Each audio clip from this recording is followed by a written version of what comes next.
Deep in Botswana's Okavango Delta lies an island. It's a place of permanent water and rich grazing.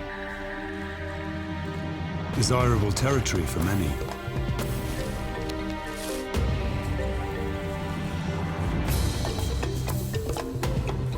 In its shadows lurk Africa's most secretive big cats.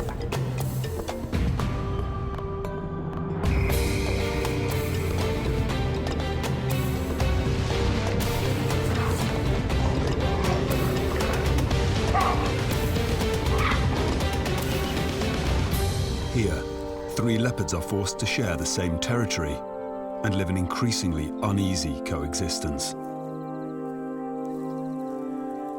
They are drawn together by the shifting seasons, leading to tension, drama, conflict, and tragedy.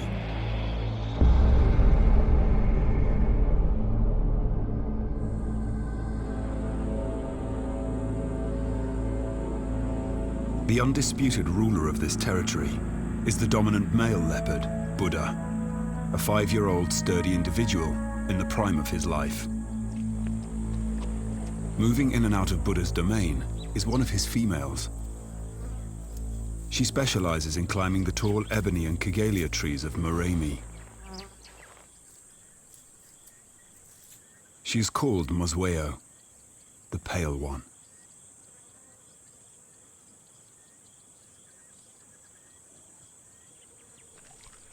Tipa, their 3-year-old son, walks a dangerous line within his parents' territory. According to leopard law, he should have moved on by now to fend for himself, but he's still around. Lingering between Buddha and Mosweo can only lead to trouble. He seems blissfully unaware of his predicament. But it is Mosweo's life that has undergone a dramatic change recently. She has just given birth to 2 cubs, and Tipa poses a potential threat to them.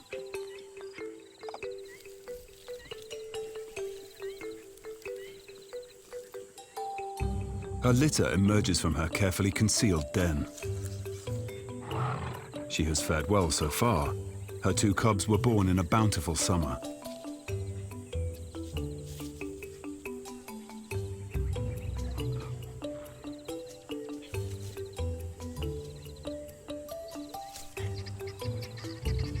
Leopards are solitary creatures, and as a mother, Mosweo relies on all her skills to raise her cubs. In general, leopard cub survival rate is below 50%. The majority of losses happen during the cub's first year of life, while the leopard mother leaves to hunt. It's a harsh reality that leopards have to contend with every time they give birth. Mosweo has no choice but to leave her cubs to find food. From her last litter, Tipa is the only survivor. He's an adolescent. He still lingers near the den site, familiar with his birthplace, frequenting the paths of his youth. Up to now, Mosweo has tolerated his presence in her territory. but the time has come for him to move on.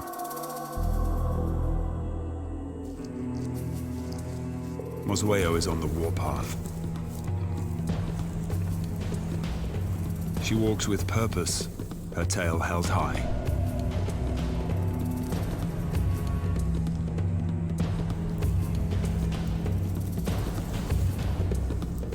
The time has come for her to sever the bonds between them forever.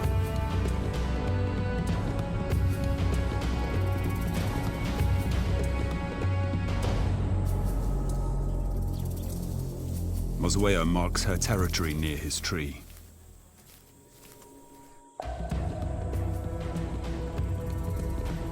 The hostility towards her son is plain to see. Their relationship has degenerated into open conflict. Teepa still bears the wounds from an earlier clash. Even though he is now bigger than his mother, as her son, Teepa remains relatively submissive. Reluctantly, he leaves the area, but unwisely, he'll continue to linger on the edge of his mother's territory. As he moves into a neighboring woodland, he stumbles on a mortal enemy.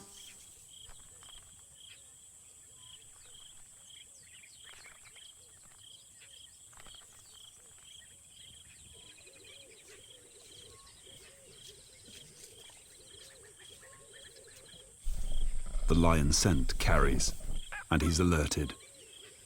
He needs to be careful.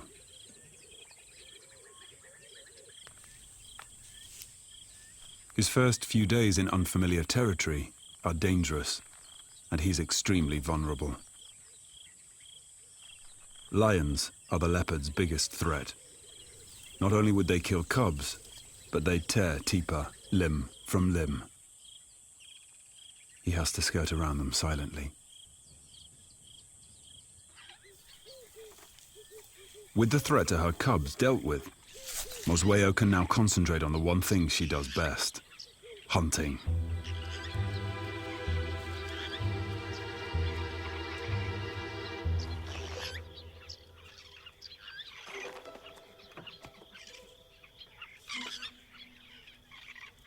She's an excellent climber.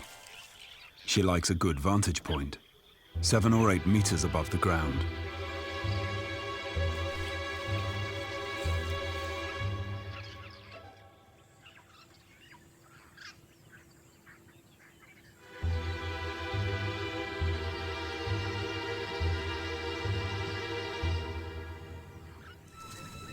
The leopard is the only big cat that uses gravity to hunt.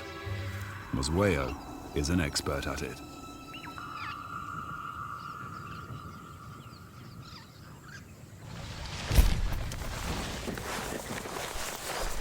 This technique is quick, quiet, and efficient.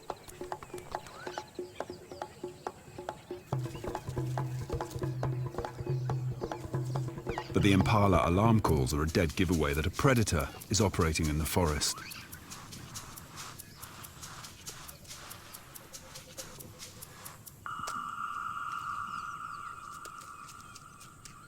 The hyenas have heard the commotion.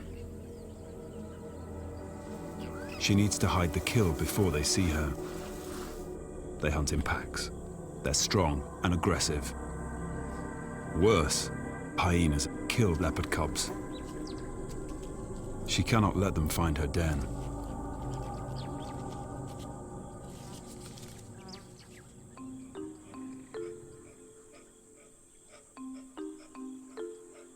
In a risky move, she fetches the cubs and leads them back to feed, using the secret pathways she knows so well. With such small cubs, she cannot move the carcass into the safety of a tree, since they cannot climb.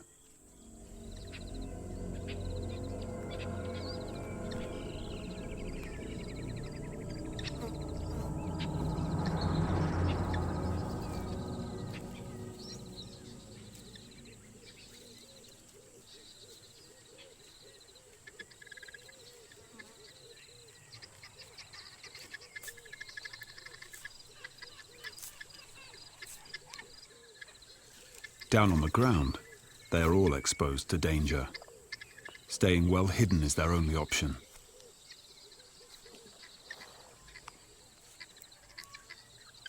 This is the realm of the leopard. Camouflaged in the broken and dappled scrub, they can feed, undisturbed, for a while.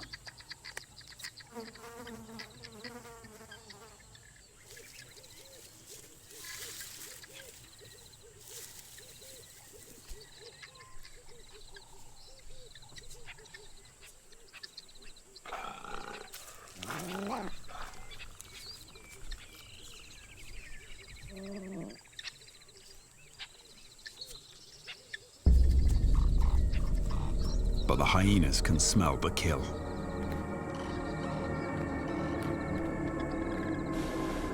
Their circle around the scent tightens. Mosweo has to act quickly and decisively. She has a plan. Get the hyenas to focus on her and draw them far away enough for the cubs to leave the kill.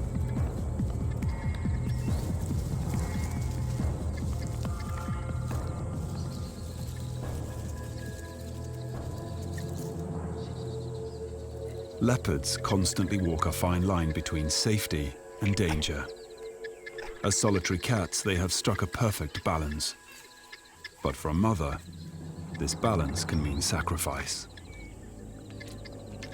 Let the hyenas have their prize.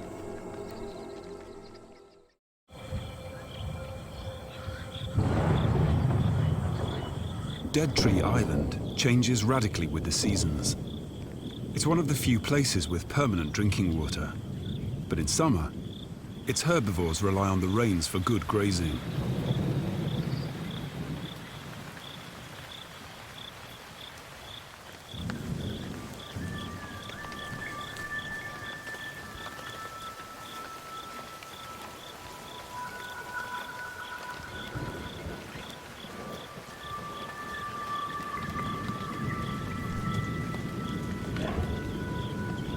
The effects of these storms are felt across the Okavango and beyond.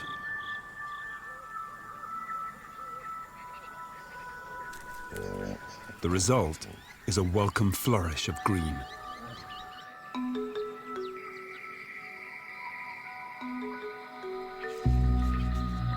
Fresh leaves, grasses and shoots sprout, and animals leave the forest and spread out into the surrounding floodplains.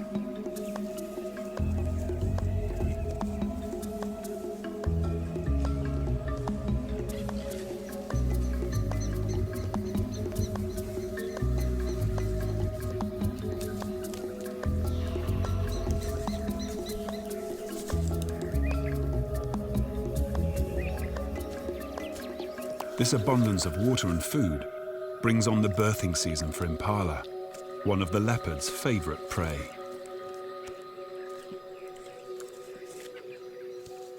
It happens during a time guaranteed to supply the best in nourishment and protection, minimizing the stress on the young, their mothers, and the herd.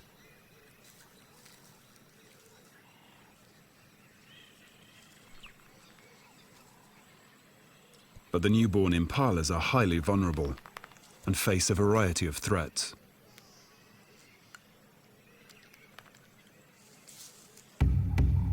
The African rock python is another of Dead Tree Island's expert hunters.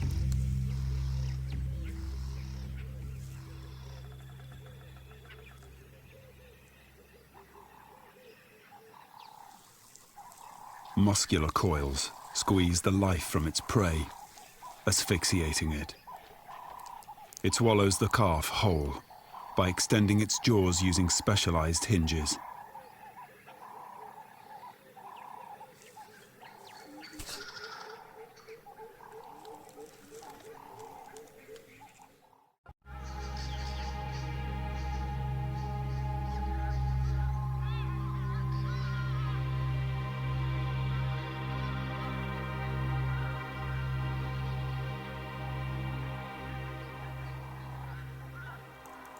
The wandering impala herds provide a reliable source of food. Mosweo has killed one during the night and has hidden the fresh carcass in a thicket where she feeds quickly. To make this kill, she's had to leave her young alone and vulnerable. Now, she needs to get back to the den.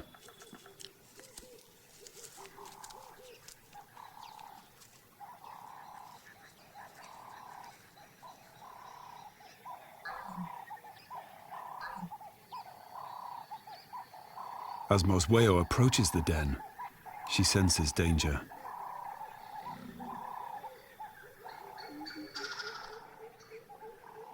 Hyenas have been busy nearby.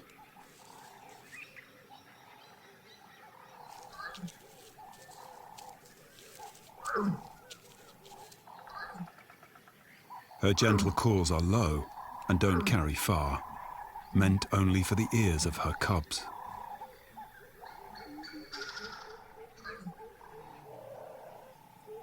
Only one responds.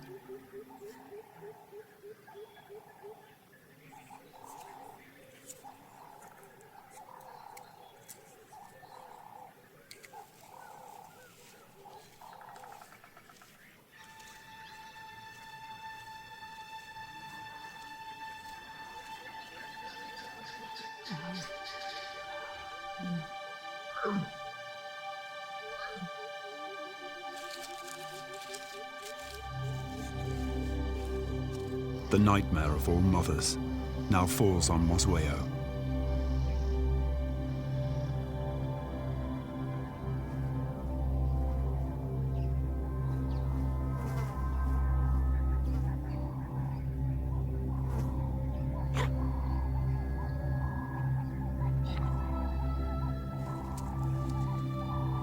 Her calls seem desperate and at the same time hopeful.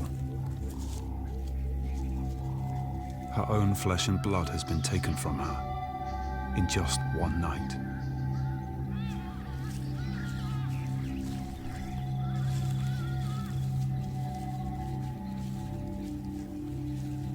She has no option but to move on.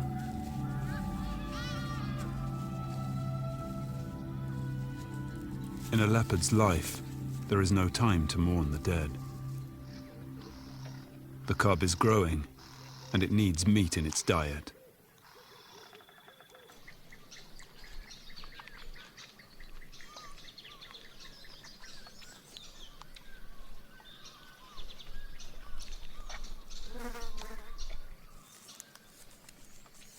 The well-being of this lone cub now hinges on Mosweo's intimate knowledge of this area of the Okavango.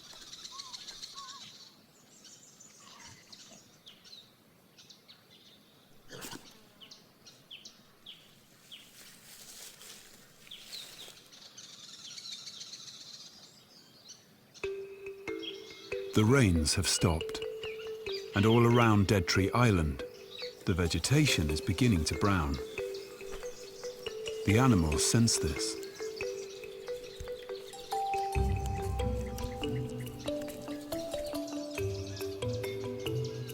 Seasons determine behavioral patterns, and each species responds differently.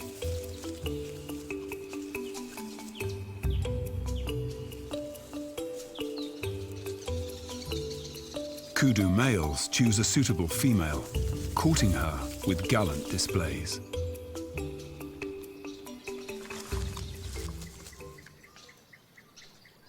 Tipa lurks in the undergrowth. He's strayed back into his original territory. The kudu are distracted and oblivious to any threat.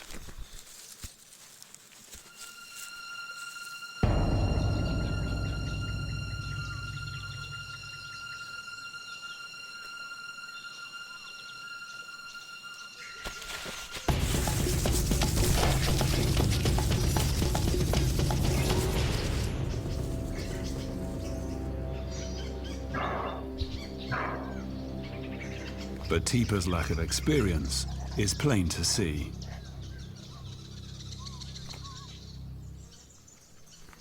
Perhaps he's still too young to realize he shouldn't expend energy on the unattainable.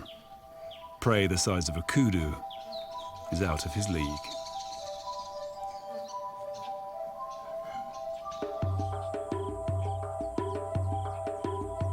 Flocks of quilias announce the onset of winter, the dry season.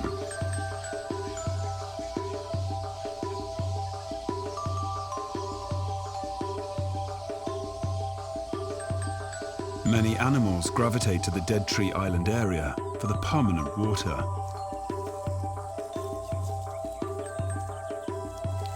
This harsher season allows for at least one miracle. The Kigelia tree blossoms to life. It offers a precious winter treasure.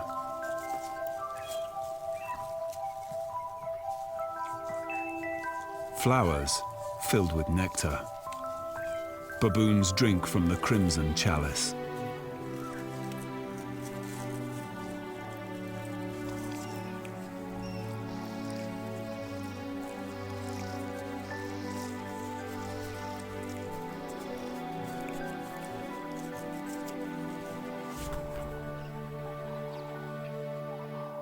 Teeper needs to be more flexible in his hunting strategy. He has to learn to anticipate his potential prey's movements. Baboons are messy eaters, and soon the impala move closer to feed on the flowers that carpet the ground. He silently watches and waits.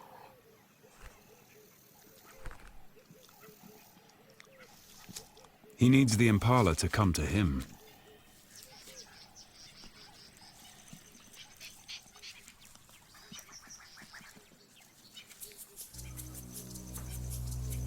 But the marauding baboon troop has singled out his tree.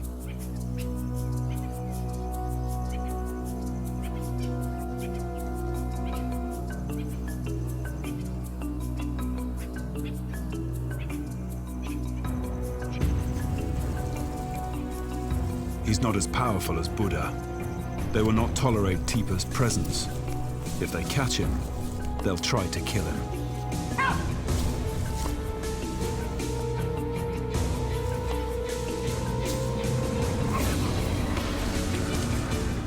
He cannot risk a confrontation. An injury may cost him dearly.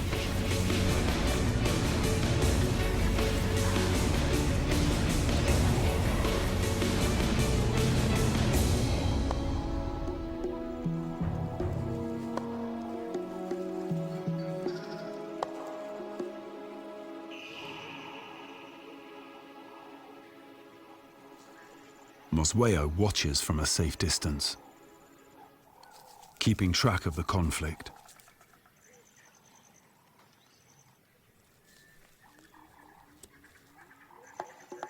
She follows Teeper's prey now. Quietly, she begins her own hunt.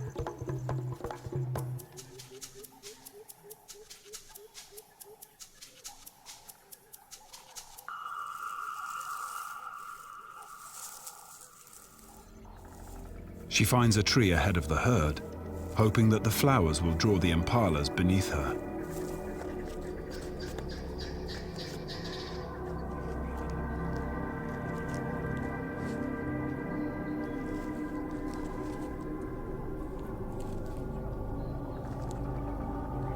Mosweo shows great patience.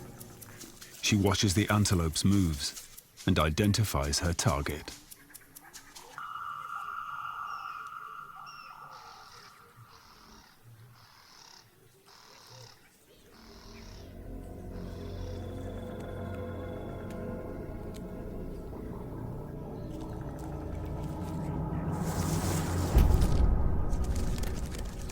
This time, her signature high dive is off the mark.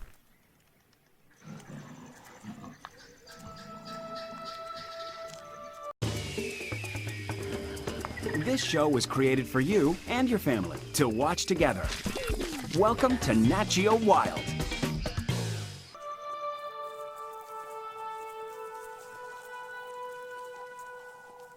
With her cover blown, the impalas keep a watch on her. Her annoyance is obvious. So much energy wasted for nothing.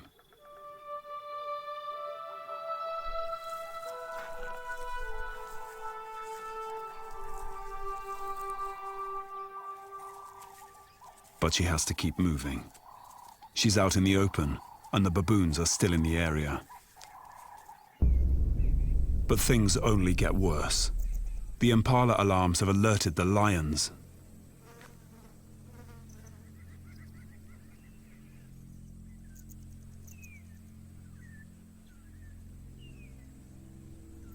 Mosweo is forced to play a game of cat and mouse to get back to her den without giving its position away. Tipa's reluctance to stay away from his mother's territory is causing chaos. His blundering kill attempts have multiplied the pressure on her.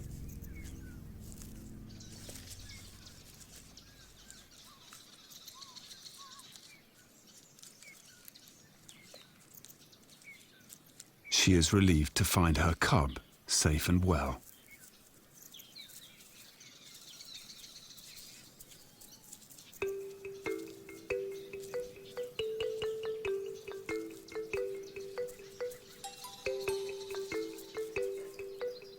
She decides to move to a new den site. The lions were far too close for comfort.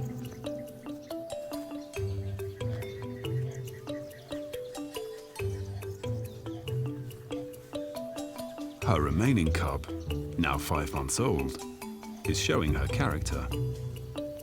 She loves playing with her mother's tail. It's a good test of reflexes.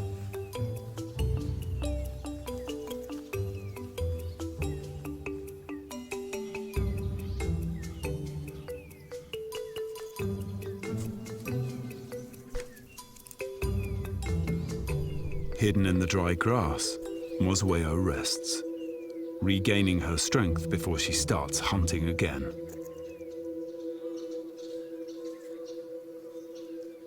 For the moment, all is well with mother and cub. They're secure in the new den.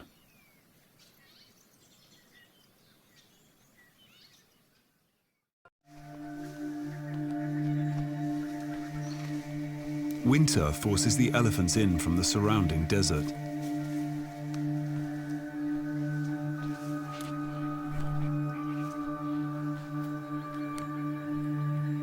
Lechwe gather here too. Water is their ally. In these last pools, they are safe from most predators. They're larger than impalas, but a big cat like Buddha should be able to pull them down.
The Lechwe turn and watch their attacker.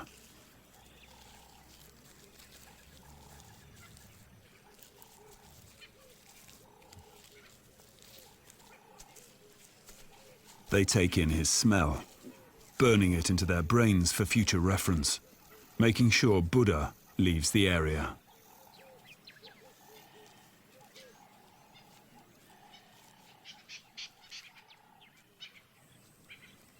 Within this changing season, Mosweo needs to move greater distances, passing the open floodplains to find the cover that she needs to hunt.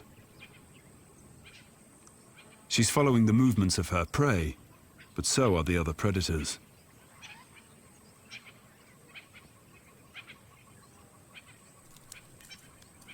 Relocation for a leopard is always risky, but she soon finds a tree in an area that she likes. From this vantage point, she can see the breeding herds of elephants steadily moving into the delta. It's October now, and the heat is intense.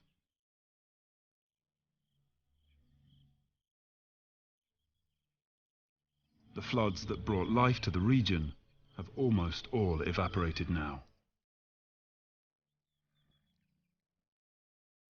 Dead Tree Island draws the inhabitants of the Okavango closer to the last remaining water.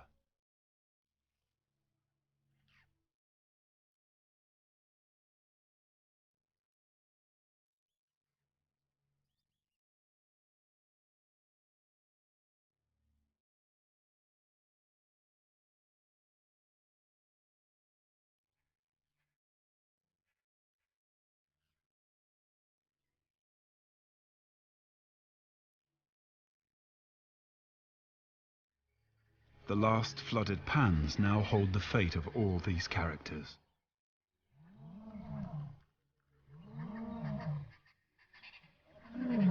They're drawn together in one group, and the paths of the predators cross dangerously close.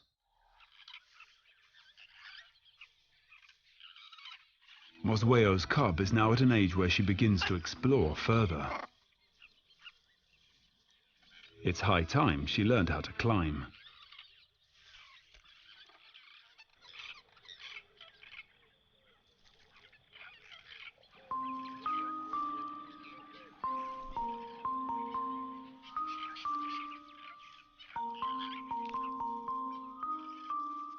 A little unsure of herself, she attempts to reach some babblers. She's small and still vulnerable, even more so now that she's curious and able to venture out of hiding, especially when her mother's not around.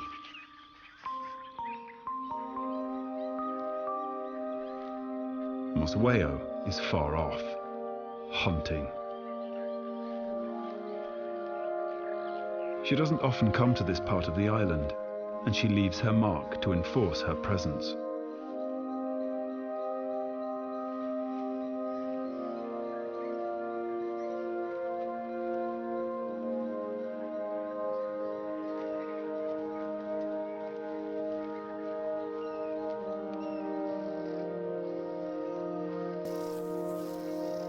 She moves onto an open plain, where two side-striped jackal are foraging.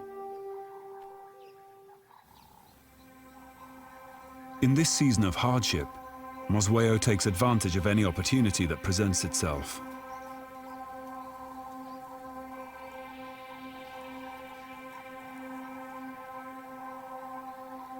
Although not normally a prey item, the jackals quickly become a target.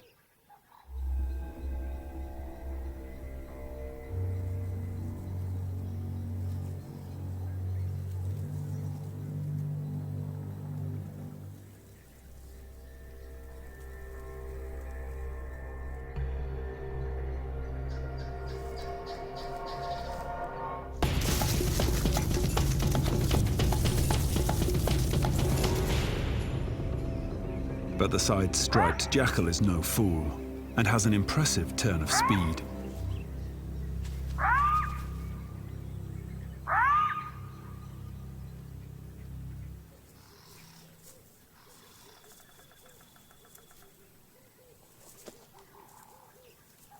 Irritated with her failure, she leaves her mark and moves on.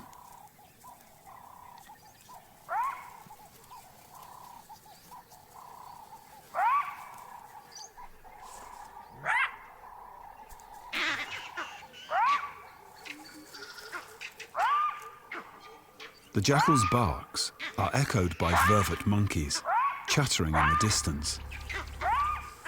These alarm calls alert Mosweo. They are coming from the direction of the den.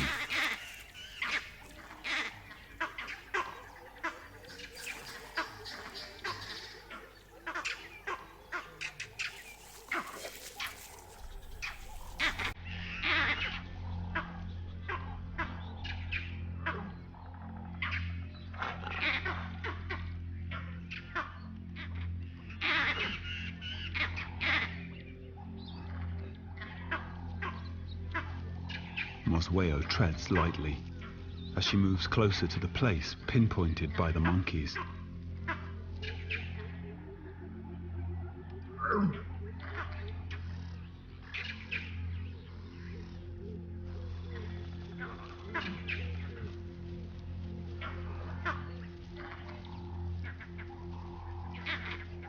She starts searching.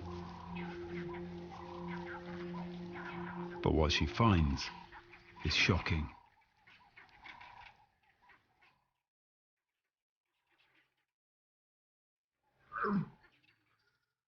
Her cub has its back leg caught in a tree, and its pelvis has been broken.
Nothing she tries can help her last remaining cub.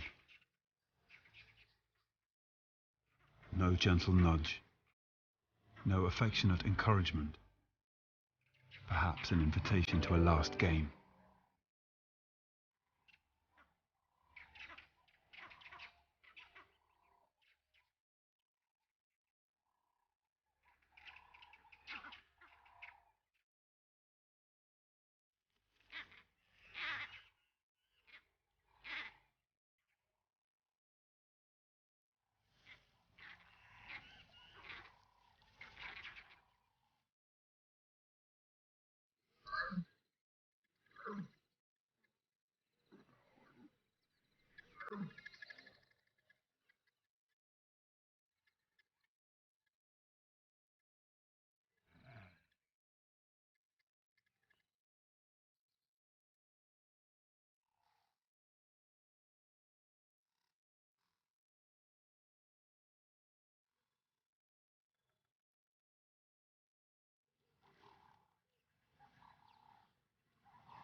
Her voice is almost pleading.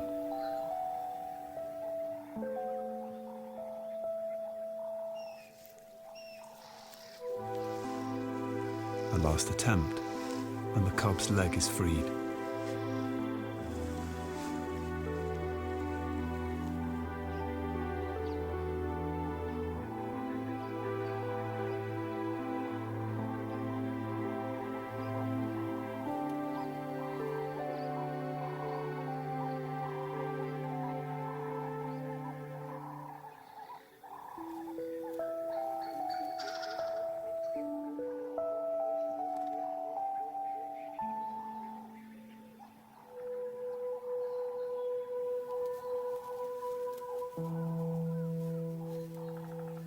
There is no more that Mosweo can do.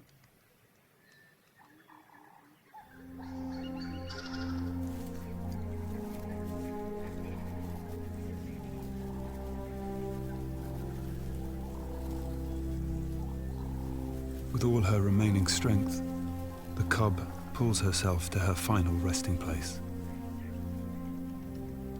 But her mother has already decided to leave this traumatic scene behind.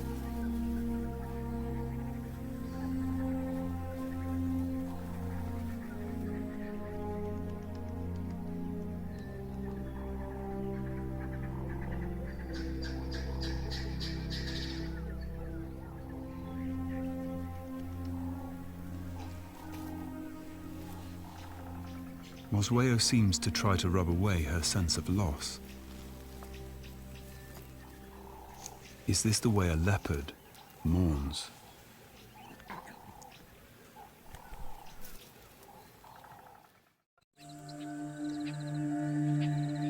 The heat builds. The rains are coming. Buddha treads on new ground. He is following an interesting scent. One that he cannot help but find irresistible.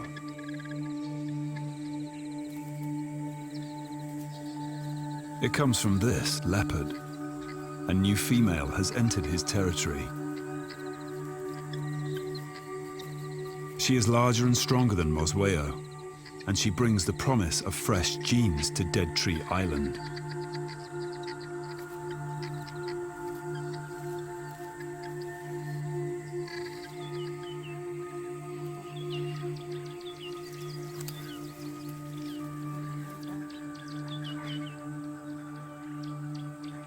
On the fringes, Mosweo watches with alarm.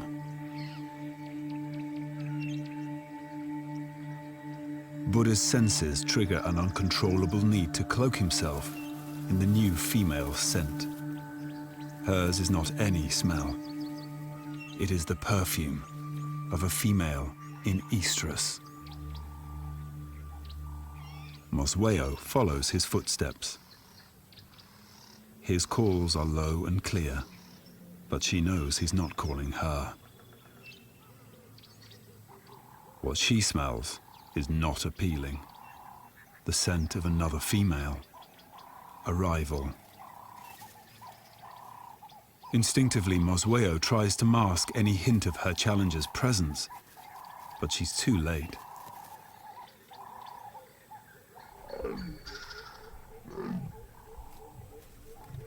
Buddha is already responding, laying a path of enticement.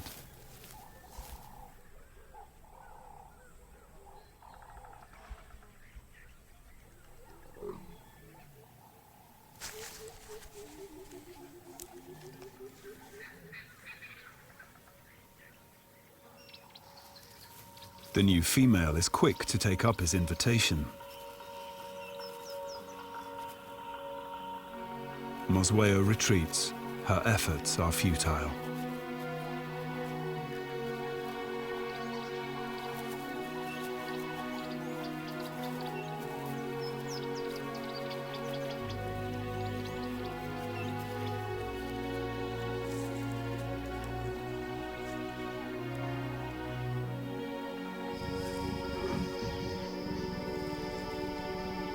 The rival has found her prize. She makes contact with Buddha.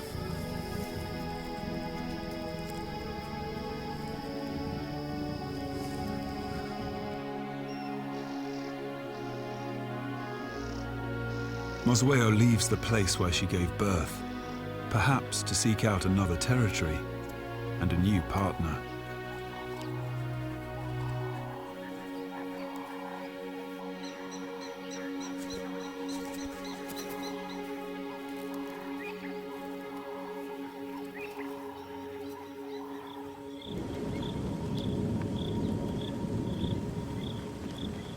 The dry winter finally breaks.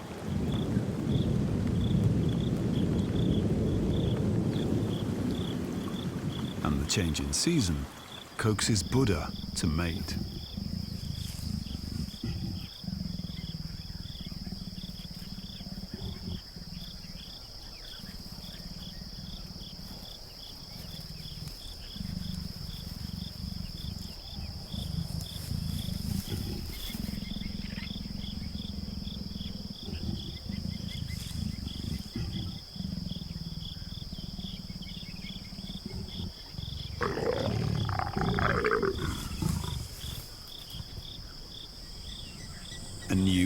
begins for the leopards of Dead Tree Island.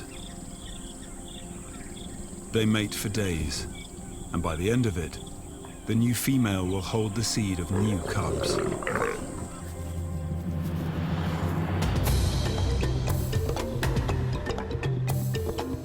And so, tragedy gives way to hope, and the way of the wild shows its warmer side. Buddha is content that his job is done, and with the onset of another fruitful season, the legacy of Dead Tree Island's leopards is secure.